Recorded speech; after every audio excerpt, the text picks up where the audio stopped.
The best career advice was handed to me in my final year of business school when a senior career consultant delivered a keynote speech at one of our exclusive leadership seminars.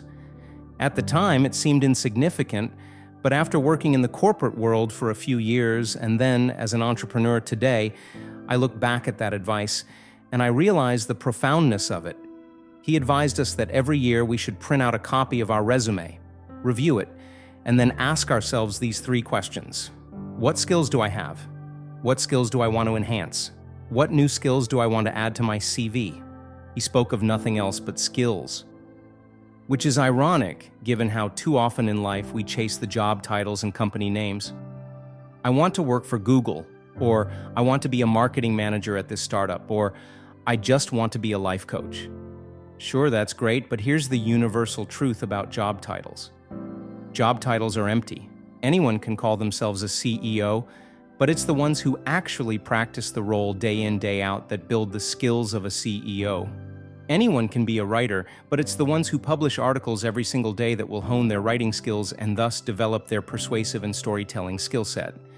When I worked at my previous job, I was part of a team of 10 account managers, and almost each one of us had a different title on LinkedIn. Account strategist, agency manager, agency account manager, digital marketing manager, digital strategy lead. Did these variations in titles matter? Absolutely not. Some sounded sexier and perhaps a little more senior than others, but at the end of the day, each one of us had the same responsibility: manage a portfolio of clients and grow revenue. What differentiated us from one another were our work ethic, the set of skills we brought to the role, and the extent of skill growth we experienced through that role. When you apply to a new role at a company, the employer won't ask you, "What was your job title in your previous role?" They'll ask you, "What did you do in your previous role? And what did you achieve?" In essence, what they're asking is, what set of skills can you offer us that someone else can't? Your goal then shouldn't be to look ahead into the future and think, what do I want my next role to be? Instead, you must look inward, reflect, and ask yourself, what skills do I want to sharpen? The reason comes back to this.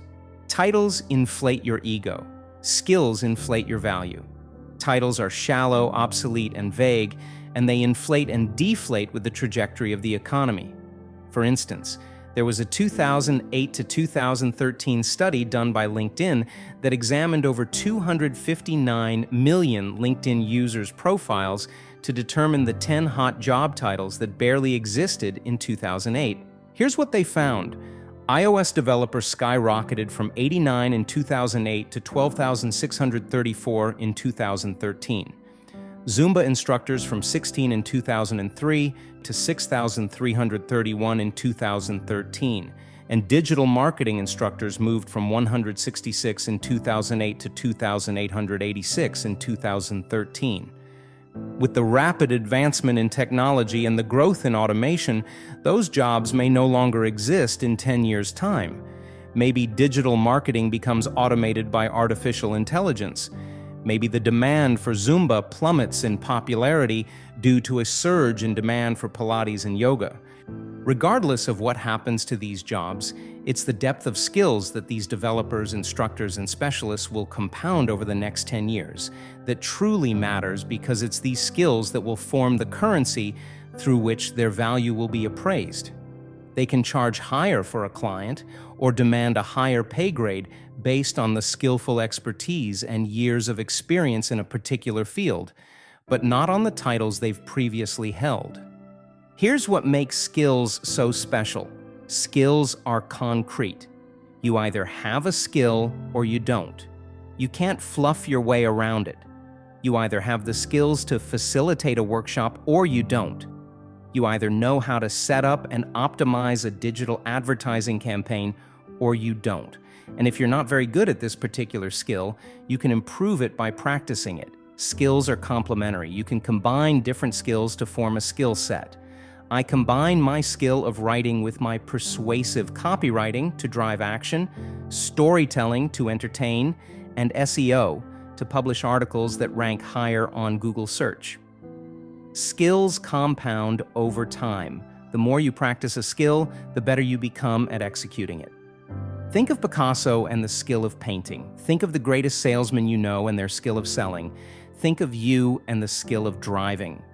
This last pointer is the most important of them all because if we learn how to embrace it and apply this kind of thinking to a particular set of skills and hone that skill set so well in due time, we can be recognized for our mastery of it, and this will really transform the advancement rate of our career. This idea of dedicating our time to mastering a skill is what craftsmanship is all about. If we genuinely approach our working life from the craftsman mindset, we can expect two things to happen. We will find more meaning in the work we do, and we will advance our career at a much faster rate. How does thinking like a craftsman give you a sense of meaning and fulfillment? To better answer this question, let's flip back to the purpose equation, which states that meaning is the outcome of doing something you're good at, in a domain that interests you, exercising a philosophy you believe in, all while positively impacting someone's life because of the work you do. Meaning equals skill plus interest plus belief plus people. This equation is inspired by the Japanese concept of ikigai and influenced by the work of positive psychologist Martin Seligman, who defines meaning as using your signature strengths and virtues in the service of something much larger than you are. In other words, meaning taps into a core skill or strength, and it arises when we share that skill in the service of other people. Cal Newport echoes this idea as well. In his book, Deep Work, he relates the modern-day knowledge worker to the traditional craftsman. He argues that a craftsman's meaning is derived from the deliberate work they do, the skill they hone, and the innate appreciation for this process. Passion is not the driving force for their work, but the byproduct of the deliberate practice a craftsman puts into his or her skill in order to master it and become so valuable at it. The meaning uncovered by craftsmen is due to the skill and appreciation inherent in craftsmanship, not the outcomes of their work. The same applies to knowledge work. You don't need a rarefied job, you need instead a rarefied approach to your work. Whether you're a writer, marketer, consultant, or lawyer, your work is craft, and if you hone your ability and apply it with respect and care, then like the skilled wheelwright, you can generate meaning in the daily efforts of your professional life. I embraced this mindset less than a year ago, and within that short time frame, it has already transformed my perspective and approach to life. What began as a journey to find the best-suited job for my interests has now shifted into a voyage of, I want to master the art of writing and storytelling. Today, I see myself as a craftsman who is in the service of his readers. I wake up every morning to sharpen my writing skills, and that, in and of itself, gives me meaning. Perhaps that's what Gandhi meant when he famously said that the best way to find yourself is to lose yourself in the service of others. So, thinking like a craftsman gives you meaning. Sure, but how does it help advance your career? Well, let me ask you this. If you want to learn how to build better habits, would you turn to the work of James Clear, author of Atomic Habits, or to a blogger who's published a few personal development articles on his website? If you want to learn the ins and outs of painting and sculpting, would you ask for advice and painting lessons from your neighbor who has 3 finished canvases, or from Pablo Picasso, assuming he was still alive? If you want to perfect your squat, would you ask your gym buddy for advice, or would you watch a few videos posted by Dr. Aaron Horschig, author of the Squat Bible? If you want to get tips on how to improve your writing, who would you turn to? Stephen King, who has published over 60 novels? Or you get the idea. We seek experts, not generalists, and we pay them hefty fees for their time and guidance. Why? Because they've mastered and continue to master a very specific skill set. They've put in the time and the deliberate practice. As a result, they've inflated their value and have become thought leaders within the ecosystem of their creative pursuits. And thus, they've advanced their careers to attract more reach and greater opportunities. As Naval Ravikant, co-founder of AngelList, explains, become the best at what you do. Refine what you do until this is true. Opportunity will seek you out. Luck becomes your destiny. You're someone who has spent more than a decade deep sea diving, and now you've become one of the best in the world at it. If by sheer luck somebody finds a sunken treasure ship off the coast that they can't get to, they're going to turn to you. They'll hand you the task of retrieving that treasure, and they'll pay you a hefty sum for it. And that's how opportunities seek you out after you've put in the time and practice to master a skill. Someone's luck can become yours. So where do you fit into all this? Here's what you can do. First, audit yourself and identify your top skills. Next, ask the 3 questions mentioned earlier. What skills do I have? List them out and rank them based on competency. What skills do I want to enhance? Align this with your long-term goals. What new skills do I want to add to my CV? Based on the 2 earlier questions, decide. Once you have the answers, I want you to ask yourself one more question. What skill do I want to master? What skill do I want to hone and sharpen day in, day out? What's the one skill I want to offer this world? What's my craft? Identify your craft, that one core skill, and then list out all the complementary skills that are essential for you to learn so you can master that core skill.